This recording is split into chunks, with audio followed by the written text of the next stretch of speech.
Welcome to the Smashy Business Show. I'm Warid Ahmed. And I'm Abdul Majid. And today it's February 14th. It's a Friday and it's Valentine's. It's Valentine's holiday. But just for the topics for today, firstly, we're going to further tell you about the appearance that Elon Musk has made at the World Government Summit in Dubai. And of course, knowing Musk and knowing his crazy ideas, he had to come in with a crazy idea. And he basically announced the Dubai Loop. And it's going to be similar to Las Vegas Loop. It's basically a road project. And secondly, we're going to tell you about how the Saudi-US trade partnership is in doubt and it might not actually occur. And finally, Americana's profits have dropped 38.8%. But with that being said, how are you, Majid? It's Friday. Yeah. I know Majid, and let me tell you guys, this man here, there is nothing he loves more than his weekend. And he starts talking about it from Monday. Yeah. From Monday, he starts 5 days mentioning away, it. 4 days away, 3 days away. Yeah. Yeah, weekend is coming, but we still have work. There's a lot happening in the region. As we've always talked about, February has so many events that you can't rest. Crazy. No, really, you can't. No, Yeah, but maybe we'll rest in Ramadan. I'm excited. Ramadan is coming up. We actually have an industry event going on right now at Augustus Media, all about Ramadan and driving impact in Ramadan. And you can watch it live. It's still happening. Yeah. It's on Love in Dubai YouTube channel, Augustus Media YouTube channel. So it's live. You can see whatever is happening in the panels and everything. I was just telling everyone in the panel, last year, guys, the job that I have today, me sitting down with you guys, sitting down with Majid, it's all literally because of Ramadan. I used to go to Taraweeh with my grandmother, Majid, every once in a while, especially during Laylatul Qadr, when they tell you a da'wah mustajaba. Bro, I was with my granny. Me and her, we take that long walk to the masjid. And by the way, Taraweeh is long. Yeah. It is so long. And I remember I even had to go home and ask my family, I'm like, guys, how do I focus? How do I stop my thoughts from going to people and going to events and going to everything happening? But imagine, you know what I'm actually thinking about? Just this morning, I was listening to Fayrouz, the amazing Lebanese singer. And she has this song, it's called Kifak Inta. And do you know... what's it called? Do you know what she said in that song? It was so interesting. She went شو بدي بالبلاد الله يخلي الأولاد. Basically what she's saying, Majid, is I don't care about countries. God, leave us our children. Leave us the people, leave us the kids. And it was so beautiful to see because she's so right. And that's literally what Smashy Business is all about. It's not about the nations. It's not about the politics. It's about the people. It's about the people who are leading the future. And Elon Musk specifically, he's trying to lead a future in this country, in the UAE. So basically, he showed up to the World Government Summit. As always, on a Zoom, on a video call, I would honestly kill for the day he makes an appearance. Imagine, I predicted, the day that I go to World Government Summit, I'm going to meet Elon Musk there. No, he's going to be there. He will come. I don't care. He will come. He will come because look at what the Middle East is becoming. Are you kidding me? It's not only going to be shameful for him to not show up, but excuse me, doesn't he want the money here too? Yeah. Of course he's going to show up. Already has a lot of money from the Middle Eastern region. He has Kingdom Holding investing in XAI. Yesterday we did the video where Sensor Jani was saying that he has invested in SpaceX, XAI, a lot of Elon Musk endeavors. We didn't know that before. We only thought that Kingdom Holding because Prince Al-Walid bin Talal, he's been very open about that I have invested here, I have invested here, I have invested in Elon Musk, XAI. But Hussein Sajwani telling us that they have also invested, they have private equity in those companies. That was interesting. But yeah, he came through a remote connection online. His Excellency, the Minister of AI, the first ever Minister of AI in the world, and that was announced by the UAE, Mr. Al-Ulama. He interviewed him. Interesting things, a lot of interesting things for me. We talked about the announcements yesterday as well, but we mainly talked about where he said America should get out of other people's America business. should mind their own business. Yeah, but more interestingly than that, he basically announced a partnership with Dubai to explore the Dubai Loop. Yeah. So basically, it's going to be like an underground road network, and it's going to be similar to the Las Vegas Loop. Yeah. And basically, what the entire project is for, it's to reduce the congestion that is happening in the UAE, that is happening in Dubai specifically. I know that you all feel the pain.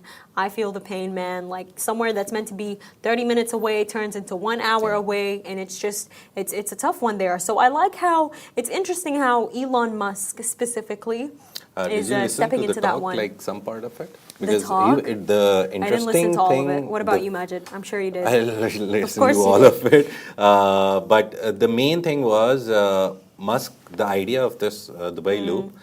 It originated obviously from Dubai, and then they found the Boring Company. Boring Company is Elon Musk's company, which is into infrastructure. A lot of people don't know about it. He did a video with one of the reporters where they've actually built a loop in San Francisco or Las Vegas, if I'm not wrong. And he took that lady through the whole thing. And at that point, when I saw the video like 6-7 months ago, I was like, no, doesn't sound good because you have to build so many tunnels and everything will go underground. Then there's drainage problems, operational problems. If anything happens, an ambulance cannot come here. It's Musk's problem. Yeah. We can all blame him if it goes wrong. Yeah, but what if you go and you just Google the video of the loop that he's trying to create? He has a very good idea. He explained the science behind it yesterday, and I was like, okay, this makes really this actually makes sense. He's like, what is the safest place when there is an earthquake? I was like, in my mind, everyone, under the table. So he was like, yeah, it's under the table, but it's underground because the earthquakes and all these natural events, But their earthquakes surface. won't hit here. No, I'm just talking about Oh, how okay. his thought processes behind the loop idea. Not only Dubai Loop, the Yeah. other loops that he's building and they're working on. His idea is that all the natural calamities, fires, the tsunamis and everything, they're all surface level events. So he's like, as soon as something hits, for example, heat wave in UAE, let's go towards our natural disaster and the rains last But let me April tell as you, well. we're blessed though. Our air-conditioned Yeah. malls and buses. You know, a few years ago, Majid, I remember spending time in Paris in the summer with my family. Oh my Lord. Majid, the buses had no AC. You know, I saw people jumping into fountains just so they can get like just a break from the heat. So I think in itself, the UAE was already in a great position.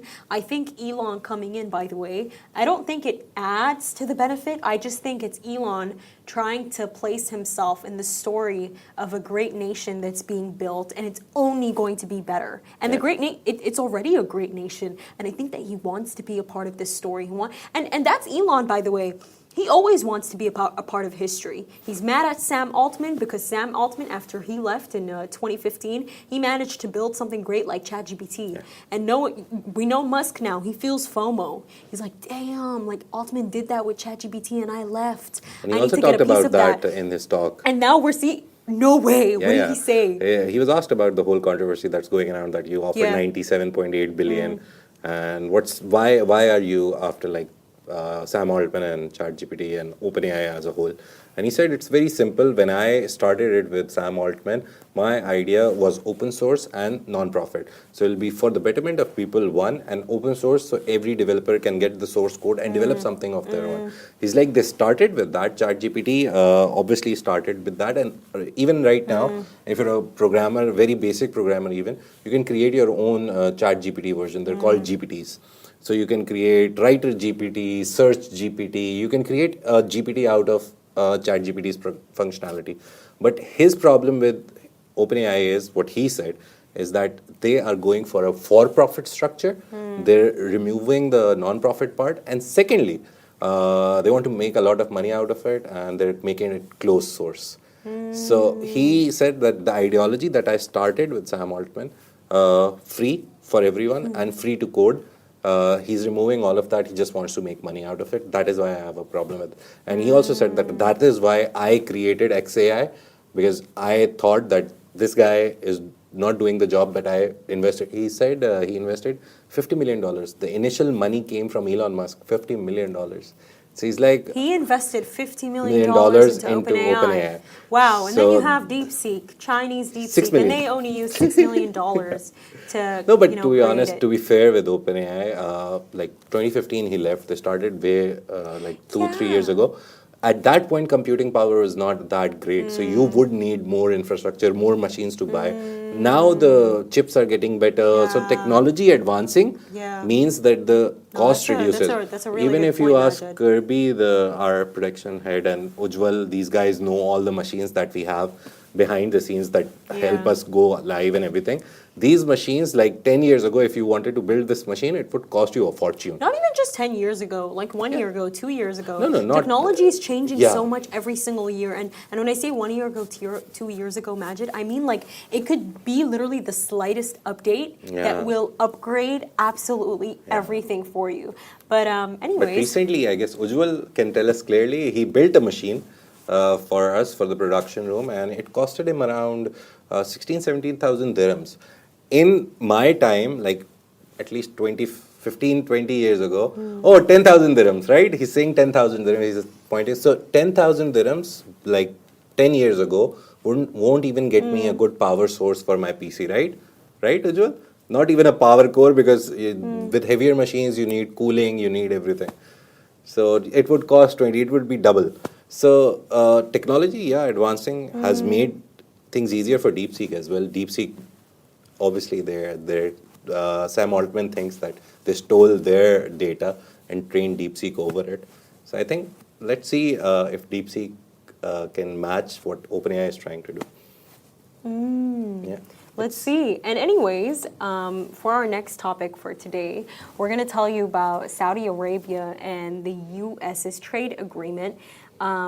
Basically, Saudi Arabia agreed to commit and invest with the U.S. up to $6 billion over President Donald Trump's 4-year term.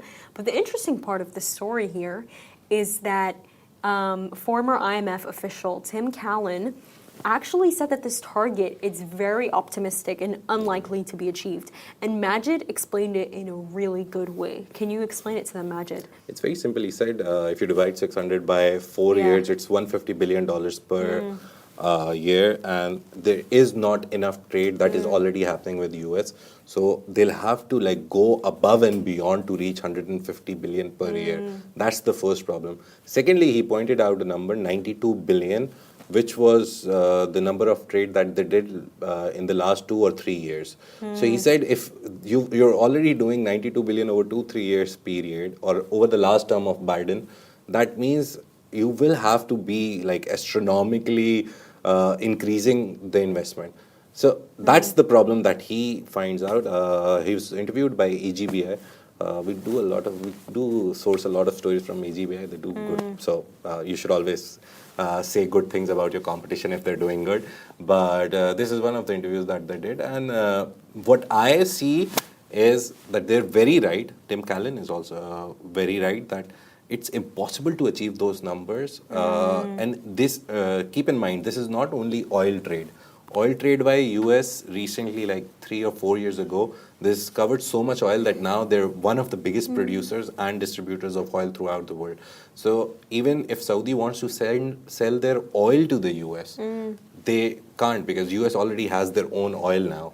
So they will have to do non-oil goods. And non-oil goods, I don't think Saudi produces enough to sell to US. And but plus, not- with Trump doing tariff things, Yeah, but it's not very just difficult. that. I think, not just from Trump's side, but also from Saudi Arabia's side. Just very recently, they announced how they want to reduce their international Yeah. investments and actually invest more into the country. Yeah. And the way that we're seeing that is we're seeing it through the beautiful NEOM project, the 1.5 trillion mega city techno project. I would Yeah. call it techno, honestly.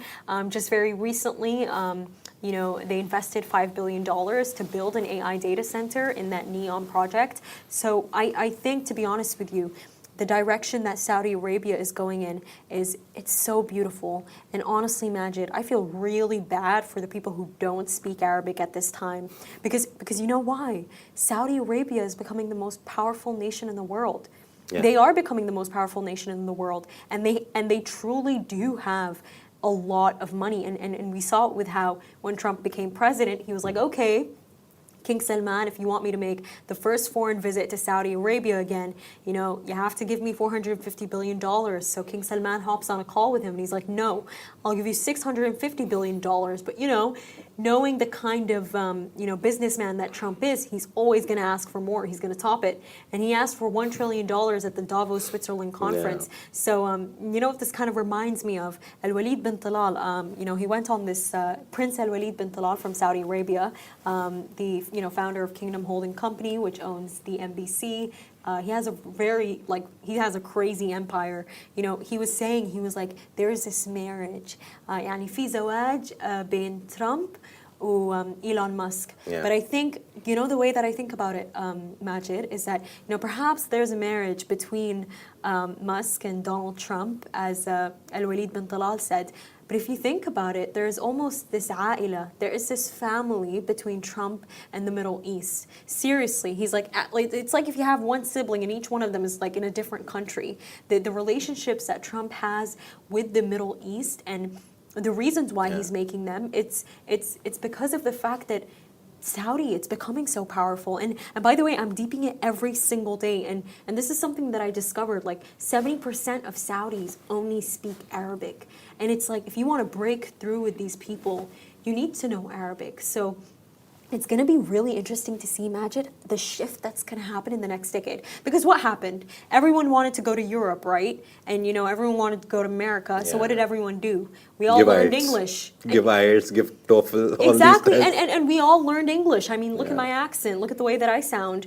But I feel like it's going to be so interesting to see. And this, for me, will be such a, like a truly monumental moment, is when I start seeing people, like white men, white people, learning Arabic just so they can get ahead in the Middle East, just so they can get into Saudi Arabia. But anyways, the good part is, to be honest, when you talk about Middle East, the good thing is that there is still countries apart from Saudi and UAE which have an Arab-speaking population, and they can always come to Saudi Arabia. So for me, this is the highlight, that all the people from Egypt, Lebanon, Syria, they know Arabic. So now they will have an advantage over Europeans. Yeah, exactly. Because they only know English. And that's what I'm told by everyone all the time, by the way. I remember Sir Martin Sorrell, he's a British media mogul. He's a giant. He owns the biggest advertising, marketing, PR company in the world. Yeah. And their subsidiary also just opened like last year, their office in ADGM.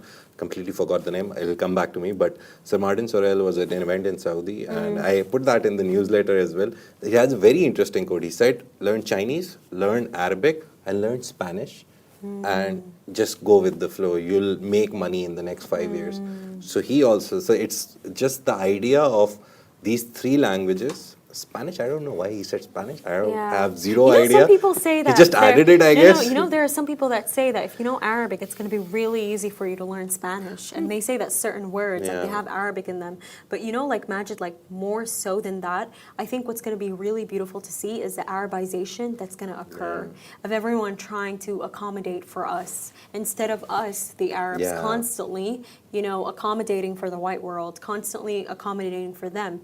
But anyways, for our last topic of the day, so Americana, which is chaired by one of my favorite, you know, real estate billionaires in the UAE, Mohammed Al-Abbar, has reported $2.2 billion in revenue in 2024. And, you know, they're eyeing more. However, there was a 9% decline from 2023. And I think what we can attribute that to is obviously the boycotts, you know. The boycotts haven't really been great. But you know what's really interesting? We discussed this story before. How, in fact, although there are like heavy boycotts on McDonald's, McDonald's is doing better in the Middle East than it's doing in other branches. And it's just that, to me, by the way, you know, just putting the boycotts aside for 1 second, you know, they are very important. It's for me, what I hear in this story is not McDonald's. What I'm hearing is that the Middle East is doing well. And yes, the buying power, that's the main thing. Whenever you see a consumer product or a product at the core of it, which can be used every day or like at least every week, you need to see people who have the buying power. And those are the target audiences. These people have the buying power, like Middle Eastern people. You and I, a normal person can even have McDonald's. It's not that expensive.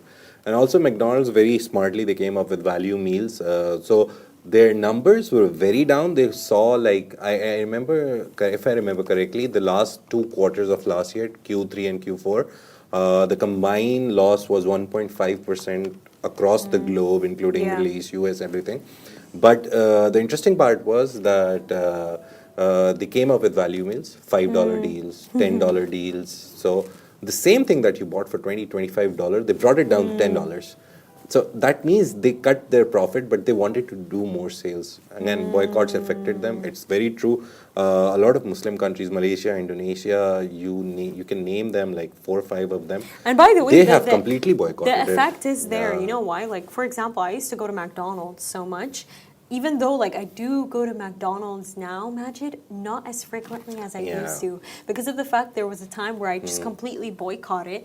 I kind of got into the habit of does not come up as an option. It just comes up as a desperate option of if it's the only thing right in front of me. Because McDonald's, I'm sorry, like every single gas station, even if you're, by the way, even if you're like in Al Qudra, the desert is there. There's a McDonald's. Guess what? You see that yellow logo staring right back at you, inviting you to come eat. No, what I saw was, I don't know where I read it. It just popped up in my mind when you talked about not choosing it as an option. I read somewhere that people started boycotting them by going to food courts so they can have more options. So they tried avoiding the single branches that we see of McDonald's on different roads. Yeah. They tried going to food courts, and then obviously they had multiple options. So they were like, okay, not McDonald's, but we have 6 other options. So that's good. That's the good part about people also changing their habits. So staying away from not consuming the boycotted products. But yeah, Americana, the good thing is they recently also went to Oman. Remember we talked about it. They bought the whole Pizza Hut chain from Oman. There was a company in Oman which had the rights. So now in Oman, Pizza Hut is under Americana restaurants, again under Al-Abbar. And I think that also puts a lot of pressure on their earnings because they spent money on the overtake. So, but they're on the road to recovery. So they definitely are. But I think Americana, it's unlucky in the sense of they own KFC, Pizza Hut, Hardee's, Krispy Kreme, a lot of them. Fridays, Costa, Wimpy.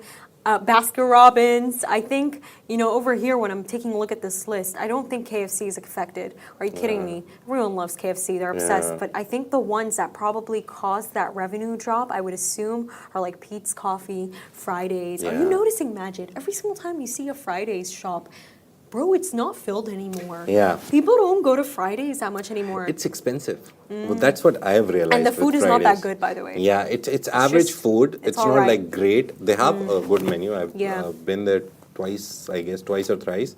But the problem is TGI Fridays has a very short menu. They're very specialty menu. But everything is so expensive. You know what it is? McDonald's, you have so many choices. It's this point of Americanization. Yeah. If you go to McDonald's, you'll notice how they've done, they've localized the product. They've adjusted the menu so that, it can attract more people. And the reason why I specifically mention Arabization is because last night, Majid, the meeting that I went for, it was at this place. It was like a golf club. All right? And I walk in, and let me tell you, I've been living in this country my entire life. I have never seen that many white people in one location. I was so shocked. I was like, what's going on here? Like, is this like your hangout spot? And it was like 6 p.m. I was like, you guys are telling me that you all left work and you came to this spot? And I see them all eating and enjoying the food, by the way. And so I open the menu, and I'm like, okay, this food must taste good. I ordered a Caesar salad. A safe bet, because my friend was telling me that their food was not that good. Majid, you know what they did? They fried the croutons in what they used to fry the fish. Oh, so it smelled. Not smelled. It tasted like fish. Oh. And I was looking around all these people, and like, you guys are really eating this food right now. And by the way, their entire menu, you know what they could have done to localize it, to Arabize it? Could have added hummus. You could have added tabbouleh. There's so many options, right? No, but Majid, it was all like American English food. None of it was. And by the way, like for example, I remember when I went to the Ovaltine. Basically, it's like this new concept shop opened by Al Safadi. It was recently opened. If you open their menu, yes, mainly they're serving menaish, they're serving msakhan, fatayir. However, if you go to the wraps, although they're like oven baking the wraps, by the way, like the same way you bake a menaish, there's a Philly cheesesteak there. Do you see what I mean? And I think that's what's so beautiful about the Arab world. Although there has not always been a space created for us, we have always created a space for other people. And I think that's the welcoming culture that we all represent and that we all have, that's so beautiful. And Majid, I'm so glad that you finally get to live here and that you get to experience it. And by the way, like I don't like Arabic food. I won't lie about it. What? Are you being don't serious? Like Arabic food. It's too bland for me. I come from a region where spice is more important than the food. We don't mind if it's chicken, vegetables, lentils, whatever it is. For us, spice is the most important part for any dish. So here, the spices are, by the way, according to my palate, they're bland, but it's tasty food. Mixed grills, great. I love them. The fact that you're saying this, it's so interesting because I remember I went to this restaurant. It was in Wasl 51. I'm not sure if they moved their branch. It was called Lana Lusa. And Lana Lusa was Portuguese. And something that they do with their food is that, like, for example, if they give you shrimp, they literally just drizzle it in olive oil and they put a bit of it. The fact their food is good and people say their food is good, but because of the fact that they don't have to add that much seasoning for it to taste good. So it's just so interesting to see the different perspectives. But I was telling Majid this, I went to Gazebo, and oh my God, their butter chicken, their, what's it called, their meat mutton. It tasted sweet to me. It was good for you, but it tasted sweet to me. So imagine the level of spice that we guys are used to. I think it's like I think it's the difference between people because I once had butter chicken and it was from this Malayali place, and it would be different than Gazebo, right? Yeah, their butter chicken was too sweet to the point I couldn't even eat it. I didn't want to eat it, but I always tell Majid this. My favorite paratha is from Karachi Darbar. So good, and Karachi Darbar is actually a Pakistani spot, and I'm sorry, but I think you guys make it the best, Majid. Like I give you that award. But thank you so much, guys. This was a lovely Friday conversation, Majid. It was an entertaining one. This is Smashy Business Show, a Smashy Business production under the Augustus Media Podcast Network. Have a lovely, lovely weekend. Bye, everyone. Take care.